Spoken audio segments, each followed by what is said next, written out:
अस्सलाम वालेकुम नाज़रीन, मां आहियां शुएब अली उमरानी ऐं तव्हां ॾिसी रहिया आहियो BR टाइम न्यूज़।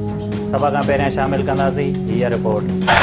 ये जो कोशिश कर रहे हैं कि हमारी फौज और गवर्नमेंट के बीच में दरार डालें या फौज के अंदर इंतशार पैदा करें, नवाज शरीफ, मैं तुम्हें अब ये आज सुन लो मेरी गौर से बात।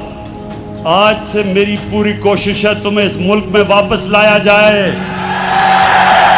ये जो अब आप इमरान खान देखेंगे, ये एक मुख्तलिफ इमरान खान आने लगा। एक तो नया पाकिस्तान, एक नया इमरान खान बन गया। कल की उसकी तकरीर सुन के जो उसने ज़बान इस्तेमाल की है, उस गीदड़ ने, किसी किस्म का प्रोडक्शन ऑर्डर किसी डाकू को अब नहीं मिलेगा। अब आपको मैं मुकाबला करके दिखाऊंगा। अब से कोई इनको VIP जेल नहीं मिलेंगे, इनको आम कैदियों की तरह हम रखेंगे। तुम वापस आओ तो मैं देखता हूं तुम्हें हम कैसे रखते हैं, और तुम्हें यहां आम जेल के अंदर डालेंगे, VIP जेल नहीं होगा। वज़ीर आज़म इमरान खान पारां अपोज़िशन ख़िलाफ़ वॾी क्रैकडाउन ऐं नवाज़ शरीफ़ खे वतन घुराए जेल भेड़ो करण जो ऐलान। इस्लामाबाद में टाइगर फोर्स जे कन्वेंशन के खिताब कंदे वज़ीर आज़म चयो त लंदन में वेठल गिदड़ जे फ़ौज ख़िलाफ़ तकरीर खां पोइ अपोज़िशन खे हाणे नओं इमरान खान नज़र ईंदो। हाणे कंहिं बि धाड़ेला खे प्रोटेक्शन ऑर्डर न मिलंदो, हाणे उन्हनि खे VIP न पर आम जेलनि में रखंदासीं।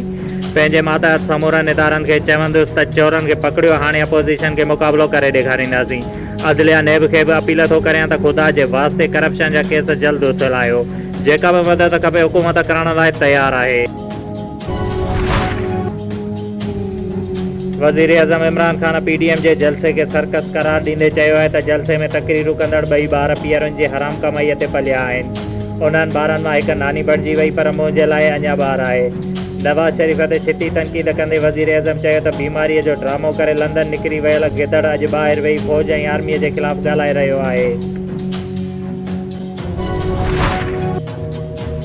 PDM पारां गुजरांवाला वारे पहिरें जलसे ज़रिए हुकूमत ख़िलाफ़ तहरीक शुरू करे छॾी। नून लीग जे अॻवान मरियम नवाज़ चयो आहे त इमरान खान चवे थो त सभु इदारा हिकु सुफ़े ते आहिनि, पर हू यादि रखे त सुफ़ो बदिलजंदे देरि नाहे लॻंदी। समूरे मुल्क में हिकु ई नारो आहे, go Niazi go. Peoples Party chairman Bilawal Bhutto Zardari चयो त 73 जे आइन जी बहालीअ लाइ असां सभु हिकु पेज ते आहियूं। हाणे रुगो सिलेक्टेड न पर सिलेक्टर्स खे बि असांजे पेज ते अचिणो पवंदो, न त खेनि वञिणो पवंदो। PDM जे सदर फज़ुल रहमान चयो आहे त सिलेक्टेड खे हाणे जमहूरियत खे क़तल कयो वियो। अवामी समुंड में हुक्मराननि जो बेड़ो गर्क थी वेंदो। वफ़ाक़ी हुकूमत PDM जे जलसे में नवाज़ शरीफ़ जे कयल तकरीर जे बुनियाद ते नवाज़ लीग मथां पाबंदी लॻाइण जो इशारो ॾेई छॾियो। वफ़ाक़ी वज़ीर शेख रशीद चयो आहे त जंग जो नगारो वॼी चुको आहे ऐं नवाज़ शरीफ़ सां उहो ई थींदो जेको मुतहिदा बानीअ सां थियो। जलसनि सां हुकूमतूं न वेंदियूं आहिनि। मुस्लिम लीग नून जी तर्जुमान मरियम औरंगज़ेब चयो आहे त वज़ीर आज़म अॼु जिन ॿिनि ॿारनि जी ॻाल्हि कई, उन्हनि खेसि नानी यादि ॾियारे छॾी आहे। इमरान खान जी तकरीर ते रद्द अमल ज़ाहिर कंदे मरियम औरंगज़ेब चयो त अॼोकी तकरीर में वज़ीर आज़म तस्लीम कयो त संदसि नालाइकी ऐं चोरीअ सबबि मुल्क में महांगाईअ में इज़ाफ़ो थियो। इमरान खान जो अॼोको ख़िताब रहम जोॻो हुयो। PDM सुभाणे कराचीअ में जलसे लाइ जनाबाग ग्राउंड में स्पिनाल सजाए वरितो। नून लीग जी नाइब सदर मरियम नवाज़ लाहौर मां जलसे में शिरकत लाइ कराचीअ पहुचंदी। बिलावल भुट्टो ज़रदारी, मौलाना फज़ुल रहमान ऐं ॿिया अॻवान बि जलसे खे ख़िताब कंदा। पीपल्स पार्टीअ जे चेयरमैन बिलावल भुट्टो ज़रदारी ऐं ॿियनि जलसेगाह जो दौरो करे इंतज़ामनि जो जाइज़ो वरितो। सूबाई वज़ीर सईद गनी, नासिर शाह, वक़ार मेहदी ऐं ॿियनि अॻवाननि चयो आहे त सुभाणे वारो जलसो मुल्की तारीख़ जो सभ खां वॾो जलसो साबित थींदो। माफ़ियाउनि जी हुकूमत कुझु ॾींहंनि जी महिमान आहे। हुकूमत अपोज़िशन ख़िलाफ़ इंतकामी कार्रवायूं करे रही आहे। सिंध सहाफ़ी इत्तेहाद वेलफेयर ऑर्गेनाइज़ेशन तहलके भेरिया जी चूंड टाउन कमेटी हाल ठारूशा में chairman election committee Amjad Memon जी निगरानी हेठि थी, जंहिंमें मरकज़ी चेयरमैन M ज़फ़र तगर अख्तर चांडियो पिणु शिरकत कई, जंहिंमें इहे उहिदेदार चूंडिया विया। सदर मोहम्मद जुड़ियल मंगी, सीनियर नायब सदर महबूब अली नूनारी, नायब सदर साजिद अली चन्ना, नायब सदर Nisar Ahmed Biroi, general secretary Abdul Majeed Keerio, joint secretary Mohammad Rafiq Umrani, finance secretary Ejaz Ali Qureshi, press secretary Adeel Gul Umrani, इतलात secretary Rana Mohammad Ashraf, office secretary Imran Ali Mughal चूंडिया विया।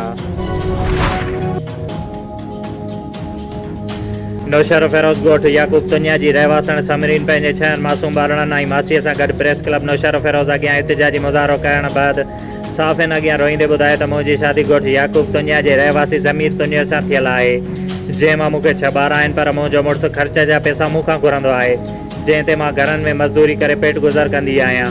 अॼु मुड़ुस खे पैसा न ॾियण ते बदतरीन तशदुद करे घरां कढी छॾियो अथसि, जंहिं ते हुन आला इख्तियारनि खां घुर कई आहे त संदसि मुड़ुस मथां कार्रवाई करे खेसि इंसाफ़ फ़राहम कयो वञे।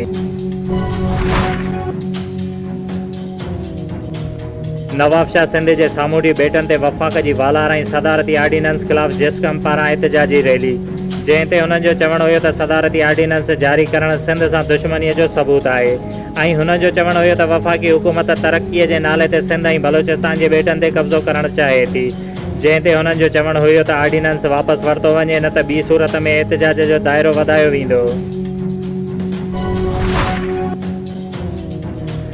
नवाब शाह दौलत कॉलोनी घरेलू अणवणत तां भाउ क़त्ल थियल बशीर मल्हाह जो लाश पीपुल्स मेडिकल अस्पताल मुंतक़िल। ॿुधायो पियो वञे त क़त्ल थियल बशीर मल्हाह पंहिंजे सॻे भाउ खां गैस जे बिल जा पैसा वठणु वियो त संदसि भाउ ऐं ॿिनि ॼणनि लठियुनि ऐं चाकुनि जा वार करे खेसि क़त्ल करे छॾियो। 3 जवाबदार पुलिस जी हिरासत में। दरिया खान मरीअ में सिहत खाते जे मुलाज़िमनि पारां कोरोना रिस्क अलाउंस ख़त्म करणु।